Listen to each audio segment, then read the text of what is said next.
জাতীয় দলে সুযোগ পাওয়া ক্যারিয়ারের দ্বিতীয় অভিষেক হবে বলে মনে করেন সাব্বির রহমান। নেই সৌম্য সরকার, তবে চমক হিসেবে আছেন সাব্বির রহমান। রাখা হয়েছে সাইফুদ্দিন ও ইনজুরিতে থাকা সোহানকেও। I am really excited to be a part of Sare Jaipur. I hope you guys come and support our team in this global T20. Super ফোরে সাব্বিরকে ছাড়া খেলবো না, লাইভে এসে কি বললেন লিটন কুমার দাস।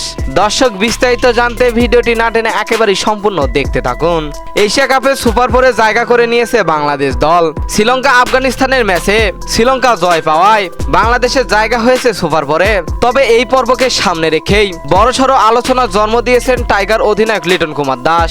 আফগানিস্তান ও শ্রীলঙ্কার ম্যাচ শেষ হলে ফেসবুক লাইভে এসে লিটন দাসের মুখ থেকে শোনা গেল চমকপ্রদ কথা। আমি চাই সাব্বির রহমানকে একাদশে, সুপার ফোরে সাব্বিরকে ছাড়া খেলবো না। দলকে জেতানোর জন্য ওর মতো ব্যাটসম্যান আমাদের দরকার। সাম্প্রতিক সময় তাওহিদ হৃদয়ের বাজে পারফরমেন্সের পর থেকেই সাব্বির রহমানকে দলে ফেরানোর দাবি জোরালো হচ্ছে। এবার সেই সুরে সুর মিলালেন অধিনায়ক লিটন দাস। ক্রিকেট বিশ্লেষকদের মতে অভিজ্ঞ সাব্বির রহমানের আগ্রাসন ব্যাটিং বড় ম্যাচে বাংলাদেশকে বাড়তি শক্তি দিতে পারে। লিটন দাসের এই মন্তব্য নিয়ে নির্বাচকদের উপর চাপ সৃষ্টি করবে বিসিবি, এমনটাই মনে হচ্ছে। তো দর্শক, সুপার ফোরের গুরুত্বপূর্ণ ম্যাচগুলোতে কি আসলেই সাব্বির রহমানকে দেখা যাবে বাংলাদেশের জার্সিতে? সাব্বিরকে না নিলে খেলবে না লিটন দাসও? এই বিষয়টি আপনাদের কাছে কেমন লেগেছে জানিয়ে দেবেন এই বিষয়ে আপনাদের গুরুত্বপূর্ণ মতামত আমাদের ভিডিওর কমেন্ট বক্সে। এতক্ষণ আমাদের সঙ্গে থাকার জন্য অসংখ্য ধন্যবাদ।